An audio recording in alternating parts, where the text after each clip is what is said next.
Исәнмесез, хөрмәтле тамашачылар. Яңа гасыр каналында Акым сәгате тапшыруның чираттагы чыгарылышы. Бүген студиябызның кунагы танылган әдәбият галиме, тәнкыйтьче, шагыйрь, Татарстанның атказанган мәдәният хезмәткәре, филология фәннәре кандидаты Абдулла Алиш һәм Гаяз Исхакый исемендәге әдәби премияләр лауреаты Рауил Рахмани. Рауил абый, исәнмесез? Исәнмесез. Рауил абый, сезнең татар әдәбиятына, әдәбият фәненә, поэзияга керткән хезмәтләрегезне санап чыгар өчен генә дә шактый күп вакыт кирәк булыр иде. Әмма ләкин аларның менә берничәсен әңгәмә башланганчы атап китү кирәктер дип саныйм. Чөнки тамашачылар менә нинди кылачлы әдәбият галиме белән сөйләшкәнебезне алдан ук белеп торсыннар өчен. Сез бит 30 елга якын Татарстан китап нәшриятында эшләү дәверендә 300-дан артык китапны дөньяга чыгарган кеше редакцияләп шулай бит. Аннан соң әдипләребез тарихын, биографияларын өйрәнеп, аларның библиографиясын эшләгән редактор шәхесебез, анда 700-ләп ялгышмасам безнең каләм ияләре, әдипләребезнең истәлекләре, алар турында язмалар урнаштырылган. Аннан килеп инде балалар поэзиясының антологиясы, татар антологиясы шулай бит. Аннан соң әдәбият тарихының, татар әдәбияты тарихының 8 томлылыгы. Саны китсәм бик күп, үзегезнең шигырь китаплары берничә. Менә нәрсә дип әйтәсем килә, бүгенге чорда, бүгенге заман шундый, үзеңнең эшеңне, үзеңнең хәрәкәтләреңне күрсәтеп әйтеп йөрмәсәң, дөресен әйткәндә, сине белүче, танучы да юк кебек. Шундый заманга килеп җиттек, кызганыч бер яктан, әмма ләкин бу факт. Сез тормышта үзегез тыйнак кеше, менә мондый ялтыравыклардан ничектер читтә торасыз. Менә бу халәтне инде бүген генә үзгәртеп булмый торгандыр. Күңелегездә менә шундый хисләр калмадымы? Менә эшләдем, күпме хезмәтләрем бар. Ничектер менә минем шәхес буларак читтәрәк калдым дигән фикер уянмыймы бүгенге көндә? Юк, минемчә, андый нәрсә юк, чөнки мин бу көнгә аңлы төстә килдем. Күңелемдә шуңа күрә гармония, мин үземне киресенчә бәхетле сизәм. Һәм һәрбер адымым, һәрбер уңышымда, кимчелегемдә, җитешсезлекләремдә барсы да аңлы төстә диярлек эшләнгән әйберләр. Һәм әлбәттә монда язмыш та килеп кушыла инде. Аларны менә сүз барышында ачыклап китербез. Әлбәттә. Булай мин бик гармонияле, бәхетле кеше дип исәплим үземне. Менә әйткәнемчә, инде сезнең эшчәнлегегезнең иң зур өлеше бит инде китап нәшрияты белән бәйле, шулай бит, 30 елга якын. Оннан калада бит әле сезнең гыйльми эшчәнлегегез һәм иҗат кешесе буларак ул киң кырлы. Сез Казан вузларында, югары уку йортларында татар теле әдәбият да укыткан кеше, татар журналларында да эшләгән кеше, шулай бит. Менә фәнни хезмәтләрегез шул вакытта языла. Әйтергә кирәк, иҗат активлыгы менә бүгенге көнгә кадәр фәнни яктан да, иҗади яктан да сез активлыкны саклап калган кеше. Менә буның сыры бармы, нәрсәдән килә? Ул нәселдән бирелгәнме? Ул тәрбиядән киләме? Нәрсәдән ул? Бу әлбәттә катлаулы сорау кебек инде, ләкин минем үземә бердә андый катлаулыгы юк, күренми. Ноласа сөйләп киттек, нидән? Әлбәттә. Хронологически ничегендә. Укырга мин 5 яшьтә өйрәндем. Башта мәктәпкә җиргәнчә үзенең Шырма башы бар иде. Шырма башында абыйларның, апаларының бик күп китаплары. Шушы Шырма башына менеп утырып, шунда утырып укып утыралар китаплар. Аннары мәктәпкә дә җири башладым инде, укырга кергәнче. Шуны әйтеп киттем инде, без 7 үстек. Без гаиләдә 7 бала. Әткәйебез мин 7 яшендә 1-нче класска кергәч үлеп киткән. Үлеп киткәндә беләм, хәтерлим. Яни без 7-безне инде шул тәрбияләп үстерде. Хәтта анда инде 5-шесе мәктәп яшендә иде. Барыбызга да шул югары белем биреп, безне шул зур тормышка озатып җибәрде инде. Үзе шуннан соң да әткәй 56 яшендә үлде. 52 яшендә үлде, 56 елда. Әнкәй 96 яшендә үлде. Стабиге булып дөньядан китеп барды. Һәм шундай да келә тагын Гомәр Тылынбайның бер туган сеңлесе. Үзе дә шигырьләр язалар әнкәй инде. Шуңа күрә аның белән бергә уртаклык табасы авыр булмады миңа. Менә әйтеп киттегез, Гомәр Тылынбай дип. Әйтәләр бит, менә алма агачыннан ерак төшми диләр. Бу очракта да менә бу әйтем сезгә карата ул туры килә торгандыр. Шуннан да Гомәр Тылынбай татар әдәбиятында танылган язучыларыбызның берсе. Әнигез ягыннан, шушы абыегыз ягыннан дип әйтик, аның тәэсирләре булмый калмагандыр. Менә сезнең инде шагыйрь булып, галим булып формалашуыгызда шулаймы? Шулай, мин башта истә калган инде абый шеш миннән өлкәнрәк. Ул башта әкиятләр яза башлап, балачакта инде стеласына төшеп утырада әкиятләр яза башлады. Хәзер миндә аның янына стеласына төшеп инде аның әкиятләрен тыңлыйм. Шигырьләрдә яза башлады күпмедер. Шуннан соң инде тип аның тыңлаучысына түгел, үзендә язарга кирештем. Шуннан соң бу арайында инде мин туып үстем. Бая анда идел Яңа юл дигән газета 61-нче елларда. Шунда шигырьләрем басыла башлады. Бер 15 шигырь басылып чыкты инде. Хәбәрче булып. Шунда тадым инде. Кысасы менә шундый әдәбиятка кирип киттем. Һәм тагын бер кызыгай бер мин 6-нчы класста чакта безнең өйгә Хәсән Туфан килеп керде. Хәсән Туфан килеп керде, ул ни икән? Гомәр Тылынбай белән алар төрмәдә бергә утырганнар. Һәм бер-берсенә сүз куешканнар. Әгәр дә кемдә булса бу төрмәдән чыгып инде иреккә чыга икән, ул икенче иптәшенең инде өенә кайтып, туган нигезенә баш ия, һәм әнисенә инде дә булса берәр җылы сүз әйтергә тиеш була инде. Шулай сүз бишкәндер. Һәм Хәсән Туфан әнә үлемнәрдән калып 16 ел сәргәндә яшәп инде аңа исән калу мөмкин булган, насип булган. Һәм ул инде Тылынбай авылына килеп керде, Митхат Минчин белән. Митхат Минчин әлендә радиокомитетта эшләде ул вакытта. Бу 2нче елларда кайдыр. Һәм алар әнкәй белән закны яшәп утырдылар инде. Бик әнкәй инде соңгы хәлләрен сорашып инде Хәсән Туфаннан. Шунда Хәсән Туфанга мин туган нигезен күрсәттем Гомәр Тылынбайның. Ул вакытта мин фотоаппарат белән шөгыльләнәдем, исмина дигән.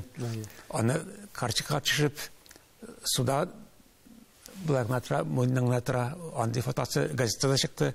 Аннары урманга барганда сатып җибәрдем. Анда чыкты, китабында чыккан фотосы. Кысасы мин фотоаппарат белән шөгыльләнүче кешеләр булып чыктым әлендә. Шулай итеп Хәсән Туфан чакырды мине, үзенә шигырьләрен язганны белгәч инде, өенә чакырды. 1-2 елдан соң мин бардым аның өенә Маяковский урамына. Ул бер 20 шигыремне редакцияләп чыкты, яшел карасы белән инде киңәшләр бирде. Анда 1-2 сәгатьләп без яшәп утырдык. Шунда истә калганның тип соңгы сүзләре: "Синде зур шагыйрь буласың килсә, үзеңдә эшлә, ömür буе укы, иләнергә ашыкмады, китап чыгарырга ашыкмады." Менә шундый сүзләр мине. Һәм бу аның бу сүзләре күпмедер дәрәҗәдә сезгә шул кадәр сиңгән. Әле менә әңгәмә бар, шунда без аны мин сезгә искә төшермен. Китап бастырырга ашыкма дигән сүзләрне. Ул сезгә ничектер менә шулай кирип калган бу алан. Кирип калганда юк. Яны башта юк, андый нәрсәләр башта юк. Гомер буе мин шуңа аңа турлыклы булып калган шушы идеалларга. Аннан соң киләле 18-нче елда укыганда Илдар Үзиев авылга әйткәннәрен менә Равил дигән малай яза, безгә шигырь дип инде Илдар абый әйтте, алып килә шигырьләрен ди. Алып килдем инде, хәзер укып чыкты, тулы дәфтәр инде бастырам ди, ялкында ди, журналында ди. Мин инде күрәсең ак дип тормаган менә. Ул әйтеп калдырган. Берсе булса бастырам дигәч куанып йөрер. Куанып йөрер. Бу исе дә китмәде. Чөнки минем кергән Хәсән Туфанның сүзләре күрәсең. Бастырга ашыкма дигән сүзне инде. Аннары ул басылып чыкты, нидә ялкында 4 шигырь инде. Аннан соң Диләрә Тумашева беләсездер инде, профессор. Галим профессор. Ул минем бер шигырьне кертте татар теленең дәреслегенең 4 класс дәреслегенә. Менә бу моментны көткән идем мин, уйлап әйеме. Чөнки бу хакта балалар язучысы Шәүкәт Галиевның да шундый бер истәлекләре бар. Нәрсә дип әйткән ул? Үз шигырен мәктәптә дәреслектән ятлап үскән малай. Сезнең хакта шулай дип язган булган. Димәк, чыннан да сезнең шигырыгыз дәреслеккә кергән булган. Бу сез хәтерлисезме, нинди шигырь иде ул? Ул ирек исемле инде ул, бер апаның үзәкләрен тотып кайткан ул. Шуны кызгытырып мин шигырь язган булганмын иде, хәзер искә төшәм. Ирек күлдән кайтып килә, бер йөгерә, бер атлый, үрдәк, кыр үрдәге тоттым дип аклый. Нинди семез карагыз ди, серле уйнатып күзен, камышлык тапсып торып, каптырып алдым үзен. Якыннан килеп карасак, исебез китте күреп, йорт үрдәген тотып кайткан, кыр үрдәге дип берик. Бу әле сезнең мәктәптә укыган чагыз буламы? Бу бөтенләй 6 классларда язган шигырьләр инде бу. Юк, 6 сыйныфта язылган.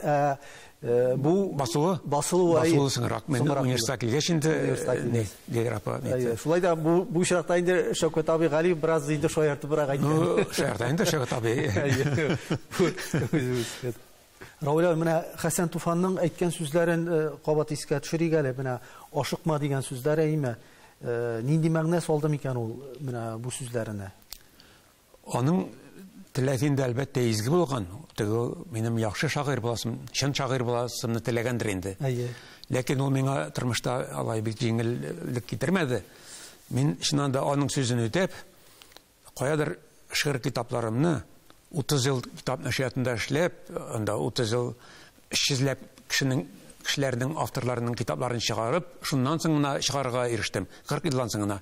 Иләнүен дә 40тан соң гына килеп чыкты. Кыскасы, Хәсән абый бик канәгатьтер дип уйлыйм. Рауль абый, сезнең бит тумыштан килгән фамилиягыз Рахмани түгел. Рахмани ул сезнең тәхәллүс инде, әйме? Язучы буларак тумыштан килгән фамилиягыз Кукушкин. Татар кулагы өчен бераз сәйрәк яңгыраса да, аның үзенең бик бай зур тарихы бар. Менә бу фамилия сезгә тормышта нинди дә булса, нәрсә дип әйтим инде, нинди дә булса этәргечләр бирдеме? Һәм ни өчен бу фамилияны инде вакытлар узу белән калдырга булдыгыз? О, ягы, бер шигырь яздым. Әйбәт иттер бу исем турында, фамилия турында файдасы шул булды бер. Калган хәтерләмим инде. Ләкин сорыйлар миннән. Нишләпсең син менә татар белән кертәм? Үзең исемең Равил, фамилияң Кукушкин. Син керәшенме? Кемсең син дип инде. Мин аңлатырга югла түгел булай дип инде. Фамилияның тарихын сөйләргә мәҗбүр булам. Шу туйдырды мине бик. Аннан соң озак еллар иләнмәгәч, Кукушкин булгач инде мәтәм бу җүнлек кыш түгелдер. Бу аннары уйлыйм, теге 90 елларда дингә килгән вакытта бу нишләп мәтәм мин Кукушкинның Равилы булырга тиеш. Бу бит мәҗүсилек. Мин бит ислам кешесе. Мин алай булырга тиеш түгел. Хәзер минем бабайлар һәр башта сөйлим инде фамилияны тарихын. Бабайның әтисе булган Галиулла бабай. Ул бер рус помещигына. Бу Главинскийлар инде зур ниләр, генераллар, Ивашевлар, декабристлар, бик танылган кешеләр алар. Аса биргән күкле сәгать. Теге помещик әйткән, менә мин сиңа иген бирәм, ләкин ул бетәр, акча бирәм, ул бетәр. Мин сиңа бетми торган бүләк бирәсем килә. Балаларыңның балаларына җитәрлек сиңа бүләк, менә Кукушкин дигән фамилия бирәм сиңа дигән. Шулай бабайны сатып куя тройкалатта, һәм бабай бу кантонына барып инде үзенең малайын яздырып кайта Кукушкин дигән фамилия биреп. Шуннан килә тарихы. Шуннан килә. Инде әткәй дә Кукушкин булды, без дә Кукушкин булып үстек. Менә шул мин әлеге дә баягы миңа кадәр килеп җитте шул нәрсә инде. Аннары инде шул Кукушкин 90 елларда мин шул сәбәпләр белән мәтән безнең бит әткәй Фәиз Рахман, бабай Хәбиб Рахман, Рахманнар. Рахман Кылбар бабай җиде булла нәселе мин кысасы. Нишләп мин бер Кукушкинның Равилы булып җирим. Мин Алла кылы булырга тиеш. Шуны телим. Шулай итеп Рахманиның не булдым инде. Равилы булдым.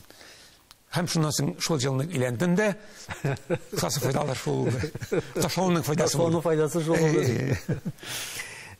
Равил абый, менә язучы, галим, фән эшлекләре арасында иҗат, фәнни, акыл хезмәте белән бергә физик хезмәтне дә параллель рәвештә алып баручылар байтак.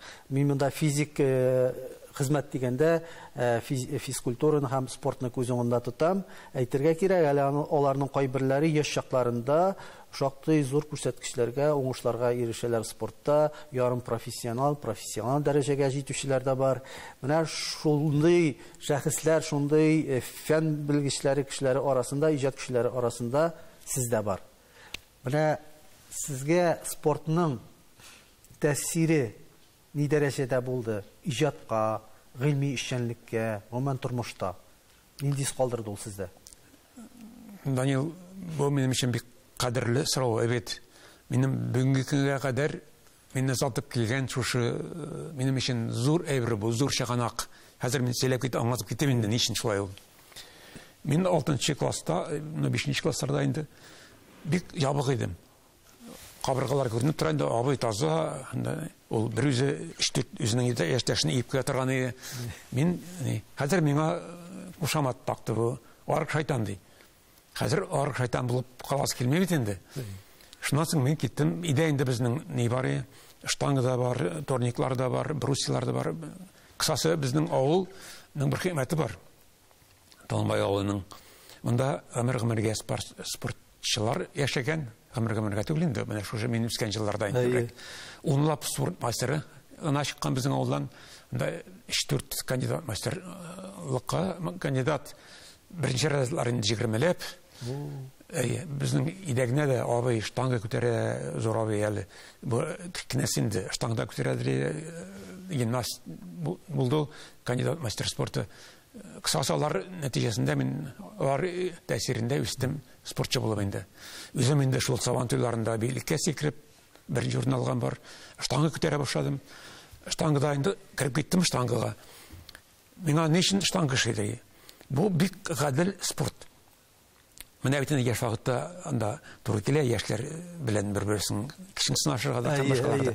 Монда теге кешегә сугарга да түгел. Ләкин үзең кишең булса, сине беләләр, сиңа килеп бәйләнмиләр. Һәм шул кадәр гадел спорт, монда һәрбер грамың да исәптә. Хәзер менә мин грамм килограммнарга күчәм. 8нче класста мин 75 килограмм күтәрдем. 10нчы класста ярыш булды, вакыт мәктәбендә 100 килограмм күтәреп беренче урын алдым. Аннары инде университетка килдем, монда Рябов каршы алды мине, абыйны беләдер, спортзалга, менә бу Ширкә Казанда бар. Спортзалга йөри башладым. 3нче курсларда инде 135 килограмм талчыктарында Русия этеп күтәрү инде. Аргым түгел. Аргым рывок. Этеп күтәрү инде. Хәзер бик кизүстә. Аннары инде кими башлады бер сәбәбе. Без кефирда бит утырабыз. Зәфәт әйткән кефир малайсын дип. Шушы студенттин ул кефир малайы. Беренчедән анда бик күп башка төрле ашарга кирәк. Туклану җитми. Кая инде безгә. Ярлы. Акча юк каянда. Беренче курста мин икелгә бирдем анда. Аңгы сәбәпләрдә күп анда. История партияның кысасы. Хәзер не спортка тагын нәрсә инде. Кысасы 7-8 ел шөгыльләндем мин спорт белән. Бик җитди шөгыльләндем. Ләкин шул кандидат мастер спорты килеп җиттем, һәм шуннан да артык китә алмадым. Чөнки сәбәпләр бар күп инде, тагын да сөйләп торырга була. Ләкин спорт кына түгел бит, нәтиҗә түгел. Ул миңа бик күп нәрсә бирде тормышта. Спорт бит ул хезмәт дигән сүз. Мәсәлән, мин 6нчы класста инде комбайнер ярдәмчесе булып эшләдем. 7нче класста башка малайлар белән машинада йөкче булып эшләдек без. Йөкче булганда борчак капчыгы ни кадәр авырлыкта. Арыш капчыгы ни кадәр авырлыкта. Бу мин яхшы беләм. Борчак бик авыр нәрсә. Ул җырларда без җирдек 40 километр урынга бүрәнә ташырга. 100 метрлы бүрәнә ташыбыз. iş машина белән 12 кеше грузчиклар белән бергә инде. Шушы bütün зур кешеләр белән, зур җегетләр белән без бер дәрәҗәдә күтәреп шулай үскән инде. Димәк, без 8нче класста инде зур җегет идек инде. Менә шулай истерде безне хезмәт. Аннан соң да мәктәптә безне апчыгалар нигә бәрәңге җир казырга кирәк белән. Әлгә кадәр җир казу минем өчен иң зур бәхет. Менә минем анда Канга сеңеп калган. Канга сеңгән. Хәзер менә авылда 30 лапсотыем җирем бар. Шуны кайтып тактык җәтик кирәк белән казыйм мин. Миңа ләззәт бирә ул. Мин үзе уйыма батам. Атса икенче планда монда җир казыйм. Икесе бергә бара. Икесе бергә бара. Физик хезмәт тә һәм акыл хезмәте дә. Шу кадәр зур гармония бирә менә әле кадәр. Аннар инде соңнан да килеп җитте менә хәзер димәк максатчанлык бирә. Аннары бирә хәрәкәт. Менә нәшриятта эшләгәндә 8 сәгать утырасың бекрәйеп. Игә кайтасың тагын бекрәйеп утырасың. Аркада шешләр барка килә башлады. Хәзер мин басып эшли башладым инде. Оказывается, ни икән Хемингуэйлар, Толстойлар да басып эшли башлаган Аларның тәҗрибәсе бар. Тәҗрибәсе бар. Мин шаккатта аттым инде. Менә шайтырып, димәк, бу хәрәкәт кирәк. Теләсә кайсы авыруның нигезендә мин монда теләсәк ми кайта алам. Монда врач булу кирәкми? Хәрәкәтсезлек ата. Мәсәлән, А точкасыннан Б нуктасына кадәр хәрәкәт тотыла икән, монда синең килеп чыга авыру. Күздә дә шулай ул. Мәсәлән, электронный нечкә күзләр инде. Катарак дигән мәсәлән. Димәк, синең инде фәлән нуктадан фәлән нуктага кадәр хәрәкәт тукталган дигән сүз. Әгәр дә шуны хәрәкәт иттерә алсаң син, ничек булса да, син кытыласы була ул авырудан. Глаукомда шулык. Һәм башкалар, бик нечкә авырулар да шулай. Эштәге авырулар да шулай. Димәк, безнең бердән бер зур бурыч бенкендә хәрәкәт иттерү. Равил, менә сезнең тормыш юлыгызда, биографиягызда шактый гына кискен бурылышлар да булып ала. Һәрхәлдә миңа шулай үземә тоелды. Сез менә Татарстан китап нәшриятында эшләгән елларыгызда Буага кайтып, 1 ел чамасы интернат мәктәптә китапханәче булып эшлисез. Аннан соң бераз соңрак кабат шу туган ягыгызга, авылыгызга кайтып, 2 ел тирәсе колхоз умартасында умартачы булып эшләп алгансыз. Менә моны ничек аңларга? Бу сез үзегезне изләү булдымы? Бу берәр төрле эксперимент булдымы? Нәрсә булды бу?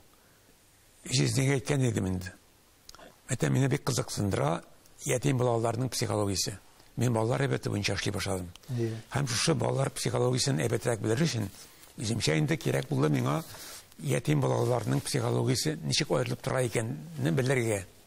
Хәзер бер заман мәктәп директоры дизни шул интернат мәктәптә монда җыелган ниләр инде әти-әнисез балалар. Менә шул мәктәп интернат. Хәзер Равилдә китапханә барды, кайтмыйсың эшләргә дип әйтте инде. Мин эшне бөтен анда ташладым да инде үземнең үз профессиямдагы эшләрне киттем шул китапханәче булып Буада интернатта эшләргә. Хәзер бу ятим балалар әтинеләр ташлаган, кайсының алкоголик, анда кайсының бер-берсен үтергәннәр, кыскасы менә шундый балалар. Ләкин булар шул кадәр сагыналар икән әти-әни назын. Мин хәзер китапханәгә килеп кергәч, аларга алып бирәләр икән китап укырга яраталар булар. Ләкин буларга алып бирәләр икән моны сораган китапны гына. Менә алып бирә, әнә кызыл китапны алып бирә, яшьле китапны. Шулай. Хәзер мин буларга аңлаттым китапханәнең системасын. Менә нинди язучылар була, проза була, татар язучылары була, шигырь була. Шуларны өйрәттем. Һәм аларны эзләргә кирәк алфавит белән икәнен инде.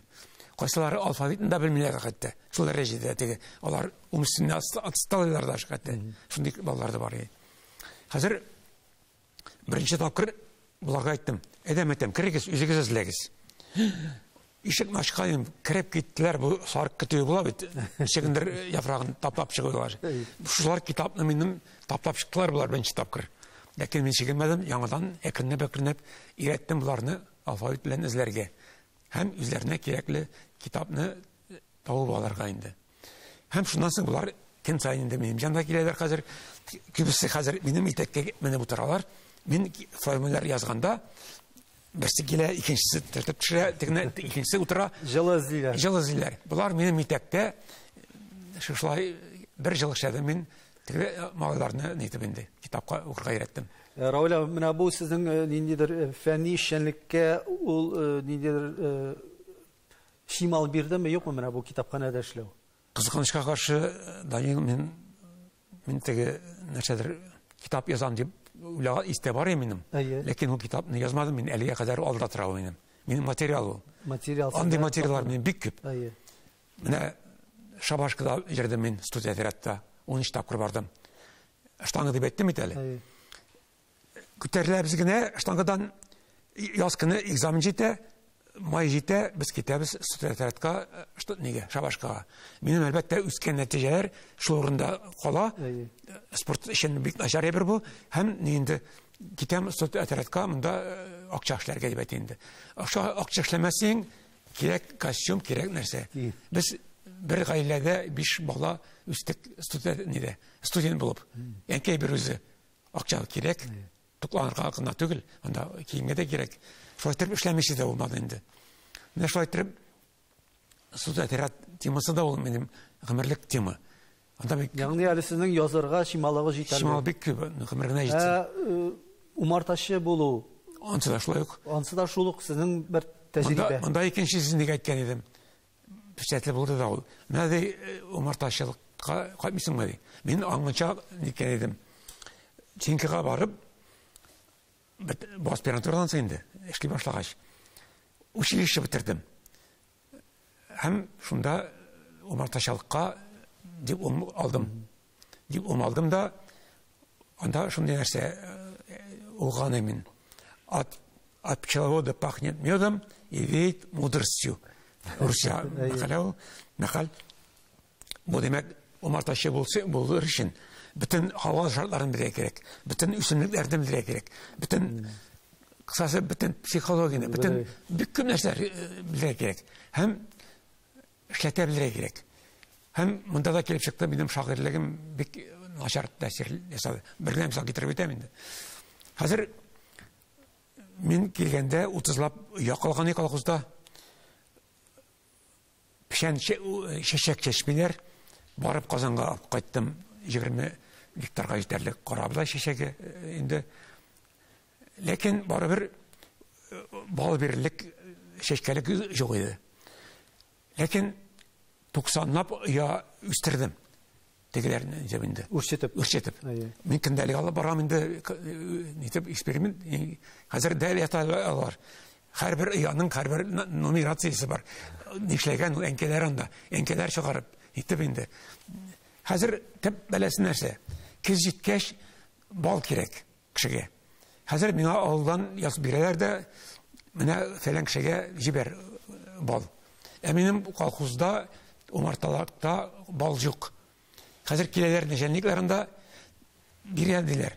Әтегендә минем бал юк. Хәзер булар әйттеләр, менә мин күрсәтәм инде. Юма карагыз, балам юк. Менә монсын карагыз, монсын дип аяк белән торалар. Умарта туза хәзер. Кулларын тыгалар булай. Бу инде начальство. Менә монсын карагыз, монсын дип. Юк умартам, юк балым. Балның бал эшләтүнең хикмәте нәрсәдә? Әтек 2 яустердин умарта взят калдыннан буларны кушырга кирәк. Алар бер-берсенең әнкәсен үтерәләр. Әнкә дигәндә 2 гаилә бергә кушылганда бер әнкәне үтерәләр. Һәм бер генә әнкә кала. Чөнки шулай булганда бер гаиләгә әйләнгәч, алар күбрәк бирәләр. Әтек 1,5 күбрәк бал бирә. Кысасы бал җыгында товар алар өчен бер әнкәне үтерергә кирәк. Шунда гына син mal табыш аласың. Мин җәй буе үстердем әнкәләрне. Хәзер шул бал өчен минем өчен нәрсә ул бал? Әнкәне үтерергә кирәк. Минем күңел кайтты. Инде без шигырь турында, шигърият турында шактый сөйләштек. Рауля, бәлки берәр шигырегезне укып битәрсез. Бу моннан 20 ел элек язылган шигырь. Беренче баруда тиге 8нче елларда. Мин 2нче елдан 6нчы елга кадәр булдым Мәскәүдә. Шул елларда. Мәскәү Таргашлар шәһәре. Базарда бар да бар. Әти башы белән әни башы гына юк. Халык мәкале. Кулдан килгән һәр кем сату итә. Калганнары сатып алучы. Базар илнең арба тәгәрмәче. Тормыш җиген тартып баручы. Бар да сата. Хикмәт кем нәрсәсен? Малын, тәнен, җанын, ятын. Хәрбиләре яшереп корал сата. Сәясәтче илне, әдип талантын. Тулып, бушап, кайнап торган базар. Кемнең кырыс яшәү көрәше. Кемгә табыш, бәйрәм, кемгә җан асрау, кемгә кәмит, кемгә күз яшы. Мәскәү куйган монда йөз милләтне сату итә, телдә әйләнми. Миллион татар бүген үзен сата. Әти-әни башын жәлләми. Телен сата, илен, җирен сата. Бабаларын, үткән шөһрәтен елый алмый, сүзсез басып торам, бирәк арзан булган милләтем. Менә шундый шигырь. Равил abi, сезнең бит үз гомерегездә 2 кандидатлык диссертация язган кеше. Һәм шул беренче сезнең кандидатлык диссертациягыз ул поэзиядә ассоциатив фикерләү темасын чагылдырган. Һәм әлеге эшегез сезнең фәнни хезмәтегез якланмыйча кала. Һәм дөресен әйткәндә сезнең принциплар аркасында дип әйтергә кирәк. Менә үкенү хисләре калмадымы? Ни өчен якланмый калды бу хезмәтегез? Һәм аның фән өчен әһәмияте нәрсәдә булырга тиеш иде? Данил, дөресен әйткәндә, минем үкенечем калмады. Беренче тема мен юлизивта яздым диплом өчен. Поэзиядә логик фикерләү иде ул. 7 ай бикләнеп диплом өчен язып бетердем. Аны аспирантурага атып калды инде. Һәм шунда поэзиядә ассоциатив фикерләү дигән тема иде ул. Бу поэзиянең нигез темалары, үзәк темалары. Һәм аспирантураны бетердем мен, диссертацияны итеп язып. Ләкин минем принциплар белән якланманча калмады ул. Вакытны ябып куйдылар. Высшая аттестационная комиссия до Мәскәүдә, югары аттестация комиссиясе. Һәм шуннан соң закон чыкты. Диссертацияларны кабул итәргә бары тик рус телендә генә дигән. Ягъни сез татарча диссертацияны русчага тәрҗемә итеп, рус телендә үзегезнең фәнни хезмәтегезне якларга тиеш идегез. Ләкин минем тема ассоциациялар турында. Нәрсә ул ассоциация? Сыңнан менә укытканда мин студентларга сорау бирәдем, үземнең студентларга. Менә сез татар бүлегендә укыйсыз, татарча беләсез, беләбез диләр. Русча беләсез, беләбез диләр. Яхшы тәрҗемә, мин сезгә мәкалә әйтәм, тәрҗемә итегез. Балтасы суга төшкән. Булар әйтәләр. Тапор упал в воду, топор канул в воду. Һәм башка әйтә. Әйтә, молодцы, инде барам инде. 75 кешедән анда бер кеше генә уйланып кала. Калганнар барысы да русча яхшы белә, татарча яхшы беләләр. Сыңмәтем ярар. Сүз балта турында барам монда. Су турында барам монда. Төше турында барам. Балтасы суга төшкән. Бу кәйфсез дигән сүз. Ассоциация менә шушы нәрсәләр. Хәзер поэзиягә килеп кергәч, монда хәзер балта турында эзләсәң, су турында эзләсәң, төше турында эзләсәң, монда син бик тиз сайлыкка керәсең. Хәзер ярар русча белсәң, он в этом деле собака съел, это татарчага тәрҗемә итегез. Это шаганмы? Собака съел диләр. Татарча бөтенләй күзе чыккан моны диләр инде татарча. Димәк, күзе чыккан бөтенләй башка, собака съел бөтенләй нәрсә? Башка мәгънә. Кысасы, менә шул мәгънәдә инде килеп чыга. Ассоциациялар ул бөтенләй башка нәрсәләр. Мин диссертация язганда утырдым 2 кешенең фикерләвен, физиологияны өйрәнеп һәм психологияны өйрәнеп. Монда 2 тип башлангыч бар. Берсе предметное мышление, менә күз аша, колак аша һәм башкалар. 5 төрле сизүр әгъзалар бар инде. Һәм шулар нигезендә бу Павловның беренче сигнал системасы. Шулар нигезендә логик фикерләү туа. Логик фикерләү. Бу инде абстракт фикерләү. Демәк, һәрбер кешедә 2 төрле башлангыч бар. Менә минем килеп чыкты хәзер шундый хәлгә эләктем мин. Шагыйрь буларак мин хәзер предметное мышление белән язам инде. Һәм шуны фәнни телгә, логик телгә күчерәм. Хәзер мин тәрҗемәче килеп чыкты. Hem ilikirsinçe galimlerden küçürem, logik tilini küçürem primitga hem hirsinçe. Мен şu aytırıp iki tilde jiri başladım. Мен şunda indi. Men şu aytırıp birinci temu men şunday предметный мышление akırılgan ebir ol. Менә балалар иҗатына, балалар әдәбиятына килүегез нәрсә тәргиш булды дигәндә, мин сезнең менә бер цитатыгызны китерәсем килә, чөнки сезнең инде икенче фәнни хезмәтегез ул татар балалар әдәбиятының үсеш үзенчәлекләре поэзиясына багышлана шулай бит. Һәм инде сез аңа бераз соңрак киләсез менә бу эшчәнлеккә. Безнең татар әдәбиятында шул исәптән китап нәшриятында да балалар әсәре дип өлкәннәр әдәбияты иләгеннән үтмәгән икенче сортлы әдәби продукцияны тәкъдим итү гадәткә кергән. Һәр кемнең күз алдында барган мондый гаделсезлеккә эш пешеп, балалар әдәбияты тәнкыйтьчесе булып киттем дигәнсез. Менә әйтегез әле, бүген балалар әдәбияты дигәндә ул нинди булырга тиеш бүгенге балалар әдәбияты? Чөнки siz үскән чор, мин үскән чор, бүгенге чор, алар бит тамырдан аерыла. Бүген бит балалар да башка. Заман үзгәрә, балалар үзгәрә. Әдәбият ни дәрәҗәдә үзгәрергә тиеш алар артыннан? Әтик Тукайның Гали белән кәҗәсен кыскалт шигырдәге шинде. Безнең Гали бигрәк тату кәҗә белән. Әнә кәҗә карап тора тәрәзәдән. Галиян ширән белән кунак итә, кәҗә рәхмәт укый, сакалын тәкәтә. Менә Тукайның табышы нәрсәдә? Бу логик фикер түгел, бу димәк, пишәк рәхмәт укуйны күрә инде, сакалын тәкәтүне Тукай күрә, рәхмәт уку дип инде. Димәк, бу ассоциация фикерләүне әйләндерә үзенә күрә балалар шигырене. Менә шулга бер зур безнең шагыйрыбыз бар, Бабиш дигән. Диде. Тыңгына тыңмызык бер тын иде. Чишмәкәй чилтер иде. Ярактан бер гүлдер арба килә. Ул тынлыкны колагыма куыртып, ул тынлыкны куыртыр ишеңенә. Аряктан бер өтерә. Ул тынлыкны колагыма куып кертер ишеңенә. Димәк, арбаның гүлдер килеп, тынлыкны куыртуы логикага күчерә, тынлыкка таба инде. Һәм этнең рүе хау дип тынлыкны куып кертүе бу инде логикага күчерүе. Бу зур табыш. Бу Бабишның зур шагыйрь икәнлеген күрсәтә. Димәк, ассоциация фикерләү белән логик фикерләү икесе алар бергә янәшә, алар аерылмас дәрәҗәдә. Хәтта бер этимәл кызыгай бер. Бүгенге көндә Данил менә җыелышта булган көттән түгел. Әйтәләр инде. Менә бит ул поэзия булырга тиеш образлы фикерләү диләр. Шулай микән? Менә мин сиңа гадигын әйтәм. Әдәбият нәрсә ул? Бик гади бер. Менә шу тармасы. Эшкырлы. Менә бу эстетика. Менә бу психология, күкерт, кешенең психологиясе. Ондан караганда, бу эшендә нәрсә бар икән? Фәлсәфә. Димәк, һәрбер әдәбият ул эш башлангычтан тора. Бик гади.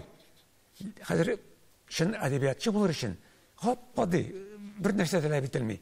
Яхшы син белергә тиеш бөтен эстетика законнарын, син бөтен психология законнарын белергә тиеш, һәм бөтен фәлсәфә законнарын белергә тиеш. Менә шул вакытта син шин әдәбиятчы буласың. Бездә хәзер әйтәләр, образлы фикерләү генә. Образлы фикерләү генә булсаң, ул рәсем генә була. Рәсем генә була.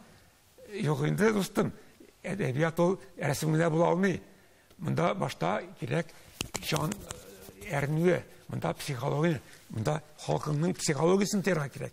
Монда халкыңның кая барганын, фәлсәфәсен тыйырга кирәк. Менә шул дәрәҗәдә генә әдәбият килеп чыга. Безнең бүгенге көндә нәрсә килеп чыга? Шәкәт Галиев бар иде, Равит Минуллин, Рафис Корбан әйтәм мин. Шуннан соң әдәбият, андый зур әдәбият менә. Булай аңлатырлык әдәбият юкка чыкты. Бар образлы әйләндерәләр. Үзләрендә аңламаган дәрәҗәдә образ әйтәләр. Ләкин күкерт булмый икән психология, фәлсәфә юк икән. Сүзең ятып кына бит әдәбият булмый. Менә бу сүзләрегезне Тукай дигәннән бер статистикага тукталып үтәсем килә. Узган ел балалар китабы сатылу буенча узган Татарстанда дип әйтик инде, исемлектең беренче башында Тукай белән Абдулла Али Шәкиятләре китаплары сатылган иң күбе. Bu нәрсә турында сөйли Раул абый? Димәк, бүгенге яшь буын язучыларыбыз юкмы? Әллә алар басылып та сатып алынмыйлармы? Нәрсә бу? Менә. Беренчедән, әлгә кадәр Тукай тартып бара безнең поэзияны, һәм балалар әдәбиятында. Димәк, балалар әдәбияты ул бик җитди бер. Һәм Абдулла Алиш тартып бара. Менә ел булды. Һәр ел сайын 2 тапкыр Абдулла Алиш басыла. Ни өчен бүген басылмый? Димәк, Абдулла Алишка тиң тарлык әдәбият әсәрләре юк. Беренчедән. Димәк, шул дәрәҗәдә алар зур шагыйрь булганнар. Шуңа күрә бүгенге көндә милләтебезне алга җибәрәсебез килә икән, монда хәзер, димәк, безнең теге шын Коръән, Кәрим булырга тиеш, иман булырга тиеш.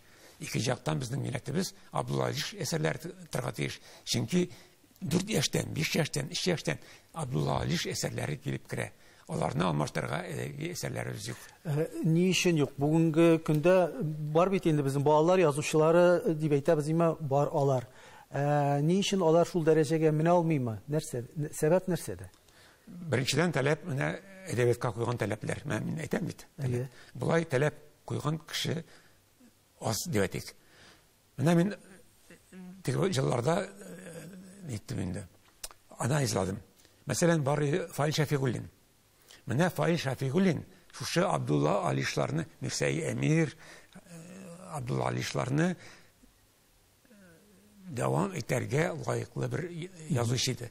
Ләкин Фаил Шафигуллинның бүгенге көндә әсәрләрен кем нәшер итә?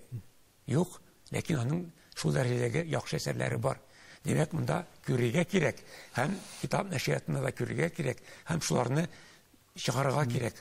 Монда теге язучылар булмауда, һәм аларны чыгаруда да, һәм пропагандада да күп яклы. Без бүгенге көндә милли сәнгатебездә, әдәбиятыбызда ни дәрәҗәдә үзебезнең традицияларыбызга дип әйтик, миллилеккә таянабыз. Монда Югалып бармыймы ул, менә бу заман шаукымы белән дип әйтик. Төссезләнеп бармыймы? Монда мәсьәлә ике яклы минемчә, теге жактына карарга була, монда да карарга була. Ләкин барыбер кемнән башларга сүзне мин язучыларның үзләренә башлар идем. Мәсәлән, бүгенге көндә әдәбиятны, поэзияны чагымдар. Мин әйтеп үтте бит инде. Образлык дип, һәм һәрбер шигъри калыпка, ритм-рифмага шул калыпка туры китереп, шигъри тапмак язарга өйрәнгән кеше үзенең инде әтик акча түләп китабын чыгарырга мөмкин. Ләкин бу бит чын сәнгать түгел. Бу әдәбият түгел. Әгәр дә шуны укучылар алмый, укучылар мине укымый дип үпкә белдерәсен икән, монда үпкәнең калын башы кая, кемгә төшә? Әлбәттә, авторның үзенә төшә. Шуңа күрә мин менә китап нәшриятында эшләгән, озак еллар эшләгән кеше буларак инде шуны әйтер идем, жуан башы авторларның аларда. Әлбәттә, монда бер-ике буын инде безнең шундый хәзер китап укымый торган, китапны, поэзияны аңламый торган укучылар да китте. Хәзер аларда да гаеп зур. Шулай итеп, хәзер ике яклы. Монда хәзер җиңелгенә хәйтеп булмый мәсьәләне. Монда сабырлык белән әкренләп хәйтергә кирәк. Язучылар, Татарстан Язучылар берлегенең менә ел сайын бит инде аның әдәби ел йомгакларына багышлап җыеннары уздырыла, шулай бит. Анда мәгълүм ки, сез дә катнаша торгансыздыр. Менә быел да узды ул җыен. Әйтергә кирәк, менә шул җыеннарда безнең прозаның, әдәбиятның, шигъриятның торышы да күтәрелә. Һәм тагын бер үзенчәлеге язучылар берлегендә тарихчылар белән очрашулар матур традициягә кереп китте. Сезнең дә катнашканыгызны беләм. Ягъни әдипләр белән тарихчыларның менә бергә фикер алышуы, шул фикер алышуларның берсендә сезнең тарафтан әйтелгән бер сүзне, фикерне җиткерәсем килә, бер цитаты. Без һаман бер нәрсәне онытабыз, милләт язмышы. Һәрбер язган әсәребездә милләт проблемасы булырга тиеш дигәнсез сез. Әлбәттә, инде бу тарихи романнар, тарихи әсәрләргә кагыла торган, шуларга адресланып әйткән сүзләрдер. Шулаймы? Монда тематикадан караганда, әлбәттә, идея ягынан караганда, әлбәттә, материалны язучы бик шәп белергә тиеш. Моның инде гомер буе өйрәнергә тиеш, тарихи романнарны архивларда утырырга тиеш, һәм башкалар инде. Үзеңнең язган материалыңны син бик яхшы белергә тиеш. Бу тарихчылар белән бергә очрашу, нур өстенә нур дип әйтик инде. Бу ләкин тема ягыннан, идея ягыннан гына. Ләкин әле ул сиңа сәнгать әсәре буларак, әзер сәнгать әсәре китереп бирмәй. Моның өчен кирәк образлар. Нечкә психологик образларны тудыра белергә тиешсең. Һәм ул нечкә психологик образларны югары дәрәҗәдәге символ дәрәҗәсендәге эстетик сәнгать образларында чагылдырырга тиешсең. Димәк, философия, әхлак дип әйтгәндә, идея, тема, менә эстетика, психология барсы бергә укмашырга тиеш. Шул вакытта гына ул милләткә файда китерергә мөмкин. Әгәр дә инде без тарихчылар әйткәндәй, алай булмаган, ул булай булган дип без хәзер үзара бәхәсләшүгә керсәк, бу инде базардагы бер сатулашуга килеп чыга бу хәзер. Алай сәнгать әсәре алай була алмый. Менә шундый. Рауля, тагын бер шигырегезне укып китсәгез? Әни әйтә, күршеләр ди, үзе бездән яхшырак. Күрше апа безне мактый. Белмим кайсы хаклырак. Әни бездән, күрше бездән, без күршедән, дөрестән дә әйбәтме? Үз-үзеңнән шәбрәк булу, теләктеме, гадәтме? Җирдә шундый күршең юкта, аяныштыр кешегә. Күрше хакын хаклап яшәү һәр кемне ул үстерә. Нигә тарих китабында талау һәм үлем генә өйрәтсеннәр дәресләрдә күрше булу гыйлеменә? Бар милләтләр, бөтен илләр булсын әйбәт күршеләр. Рәхәтләнеп, иркен сулап куяр иде кешеләр.